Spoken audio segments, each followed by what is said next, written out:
Bismillahirrahmanirrahim. Children, as you know that we are going to start the third chapter, but now some questions are remaining in the second question. We are trying to discuss about the question number 7, that's Simon commission. तो बच्चों, जैसा कि आप जानते हैं कि हमने second chapter के कुछ सवालात जो ऑलरेडी मैंने आपको PDF फाइल में सेंड कर दिए हैं और चैप्टर नंबर 3 भी सेंड कर दिया है, लेकिन हम अब एक क्वेश्चन डिस्कस करने जा रहे हैं. और आज हमारा जो टॉपिक है वो है साइमन कमीशन. देखिए बच्चों, आप जानते हैं कि जब हिंदुस्तान पे अंग्रेज़ों की हुकूमत थी तो अंग्रेज़ों ने हर लम्हा हर आन ये कोशिश की है कि किस तरह से हिंदुस्तान के लोगों को दबाया जाए. तो जब कुछ ना चली तो गांधी जी ने कभी नॉन कोऑपरेशन मूवमेंट स्टार्ट कर दी, कभी सत्याग्रह स्टार्ट कर दी, कभी क्या.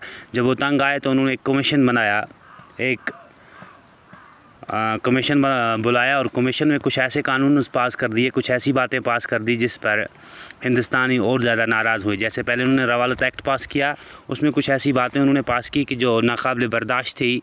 और अब उन्होंने साइमन कमीशन बुलाया और साइमन कमीशन में कुछ ऐसे कुछ कानून पास किए, कुछ ऐसी बातें कही कि जो हिंदुस्तान के लोगों को नाकाबिल बर्दाश्त थी. जैसे कि ना ये सर का जो इसका असल में साइमन कमीशन, साइमन जो था ये एक जनरल था, ये एक उसका नाम था साइमन और वो उनका सरबराह था.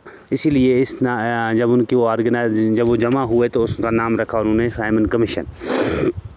When the Simon Commission arrived, जब ये जमात ये सब साइमन जब arrived हुआ यानी कि जब पहुंचा इन इंडिया हिंदुस्तान में 1928, जब 1928 में वो हिंदुस्तान में पहुंचा, it was greeted with the slogan go back. और जब वो हिंदुस्तान में पहुंचा था तो उसका स्वागत हुआ था एक ऐसे नारे से, एक ऐसे अल्फाज से कि गो बैक, वापस चले जाओ. क्या चले जाओ? वापस चले जाओ. यानी कि साइमन हम आपको तस्लीम नहीं करते, आप यहाँ हिंदुस्तान में मत आइएगा, आप वापस चले जाइए. Simon all parties go back. Simon वापस चले जाओ. ऑल पार्टीज़, उसमें तमाम पार्टीज़ के लोग थे, including Congress and Muslim league Congress भी थी, उसमें मुस्लिम लीग भी थी. पार्टिसिपेटेड द डेमोन्स्ट्रेशन, इस हड़ताल में, इस यानी कि साइमन कमीशन के हिंदुस्तान पहुंचने में उन्होंने, जब वो हिंदुस्तान में आया तो ये जो नारा दिया, ये जो डेमोन्स्ट्रेशन की, ये जो हड़ताल की उसके आने पर हिंदुस्तान में, तो इसमें तमाम पार्टीज़ के लोग थे, यानी कि मुस्लिम लीग के लोग भी थे और कांग्रेस के लोग भी थे.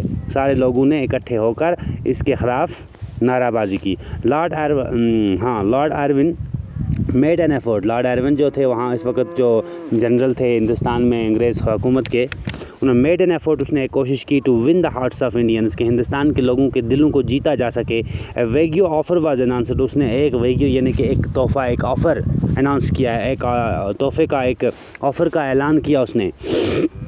बच्चों देखते हैं क्या तोहफ़ा उसने दिया. वाज अनाउंस्ड इन 1929 में लॉर्ड आर्विन ने एक ऑफ़र हिंदुस्तानी लोगों को दिया. क्या कहा? The offer was the dominant states in future for Indians, कि आपको डोमिनेंट स्टेट्स यानी कि आपको डोमिनेंट स्टेट्स मिलेगा, यहाँ पे रहने का हक़ मिलेगा. आप हिंदुस्तानी है, आपको हिंदुस्तान में रहने का हक़ मिलेगा. डोमिनेंट यानी कि आप यहाँ के बाशिंदे करार दिए जाएंगे. उन्होंने कहा कि लोगों, हिंदुस्तान के लोगों, हमारे ख़िलाफ़ नाराबाजी मत करो, हमें तंग तलबी मत करो, हम आप पे क्योंकि उनकी एक कोशिश थी कि हिंदुस्तान के लोगों को कैसे मोटिवेट किया जाए, हिंदुस्तान के लोगों को कैसे उनके दिल जीते जाएं ताकि वो कहें कि हाँ अंग्रेज़ लोग हमारे साथ ठीक कर रहे हैं. लेकिन असल में क्या था, असल बात तो ये थी कि वो धोखे में थे. वो हिंदुस्तान की वेल्थ को लूटना चाहते थे, वो हिंदुस्तान को ड्रैग करना चाहते थे, हिंदुस्तान की वेल्थ को ड्रैग करना चाहते थे. लेकिन बड़े पॉलिसी, उनकी जो पॉलिसीज़ थी, उनके जो प्रोग्राम्स थे, उनकी जो हिकमत अमलियाँ थी वो बड़ी ख़तरनाक थी. तो जैसे ही लॉर्ड आर्विन ने कहा कि अब हिंदुस्तान के लोगों को कैसे खामोश किया जा सकता है, ये जो नाराबाजी कर रहे हैं, ये जो डेमोन्स्ट्रेशन हड़तालें कर रहे हैं, हड़तालों से कैसे इन्हें हटाया जा सकता है. तो उन्होंने कहा कि ये लोगों, हिंदुस्तान के लोगों, अब आपको हम एक ऐसा तोहफ़ा दे रहे हैं, एक ऐसा इनाम दे रहे हैं जो इनाम आज तक आपको किसी हुकूमत ने, किसी जनरल ने, किसी बादशाह ने नहीं दिया होगा. तो उन्होंने कहा कि क्या ज़रा, तो उसने ऐलान किया कि आपको डोमिनेंट स्टेट्स का, यानी कि आपको यहाँ के रहने का, यहाँ हिंदुस्तान में रहने का हक़ दे रहे हैं, आपको यहाँ के, आप यहाँ के बाशिंदे करार दिए जाएंगे. इन 1929 में the offer was the dominion states in future, आपको मुस्तकबिल में यानी कि आने वाले कल में, यानी कि कल ही आपको यानी कि मुस्तकबिल में आपको क्या दिया जाएगा, डोमिनियन स्टेट्स का ऑफ़र दिया जाएगा आपको फ्यूचर, लेकिन आने वाले काल में, अभी नहीं। For Indians and also announced that round table conference must be set up, और एक राउंड टेबल कॉन्फ्रेंस यानी कि एक तमाम लोगों की राउंड टेबल, यानी कि जिसमें तमाम पार्टीज़ के लोग होंगे, तमाम सियासतों के लोग होंगे, तमाम रियासतों के लोग होंगे, और तमाम किस्म के लोग जो छोटे यानी कि हर कौम के हर पार्टी के लोग उसमें होंगे, हर हुकूमत के लोग होंगे, ताकि उसमें राउंड टेबल कॉन्फ्रेंस बुलाएंगे।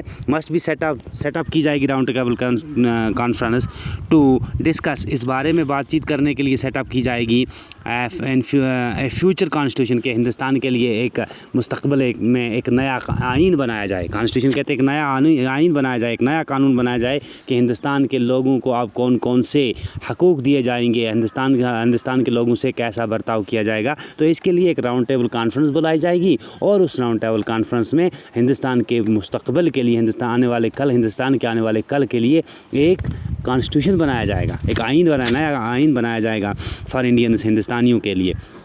But it does not satisfied the Congress leaders, लेकिन ये जो तमाम उसके ऑफ़र्स थे, ये जो उसके क्या कहते हैं लॉलीपॉप थे, हम कहेंगे लॉलीपॉप, जैसे बच्चे को हम चुप कराने के लिए, उसको खुश करने के लिए हम उसे कुछ ऐसी मिठाई दे देते हैं जिससे वो लेके खुश हो जाता है। तो वैसे ही हिंदुस्तानी लोग अंग्रेज़ लोग हिंदुस्तानियों को लॉलीपॉप देने की कोशिश कर रहे थे कि नहीं, हम आपको कल डोमिनेंट स्टेट्स दे रहे हैं, हम आपको यहाँ पर रहने का हक़ दे रहे हैं, हम आपको हिंदुस्तान के बाशिंदे होने का हक़ दे रहे हैं। और बाद में कहा कि नहीं, हम आके एक राउंड टेबल ऐसी कॉन्फ्रेंस बुला रहे हैं जिसमें आप हिंदुस्तान के लिए एक नया ही कानून, एक नया ही आइन बनाने जा रहे हैं, जो आइन आपको कल मुस्तकबिल में ज़रूरत आएगा और आपके ही हक़ में होगा। तो ये सब बातें जो कुछ भी थी लॉर्ड साइमन की, या साइमन कमीशन की, या हम कहें कि लॉर्ड एरवन की, या जो सब बातें उनकी थी, ये हिंदुस्तान के लोगों को लुभाने के लिए थी, हिंदुस्तान के लोगों को दिल जीतने के लिए थी। लेकिन हिंदुस्तान के लोगों ने, ख़ासकर हिंदुस्तान की कांग्रेस पार्टी के लीडर्स ने इन तमाम बातों को नकार दिया और कहा कि नहीं भाई, हम आपकी इन बातों को तस्लीम करने वाले नहीं हैं। तो मुझे उम्मीद है कि आपको बात समझ आई होगी कुछ हद तक। तो अगर कुछ कमी पेशी रह जाएगी तो इंशाल्लाह दोबारा कोशिश करेंगे। बाकी बस।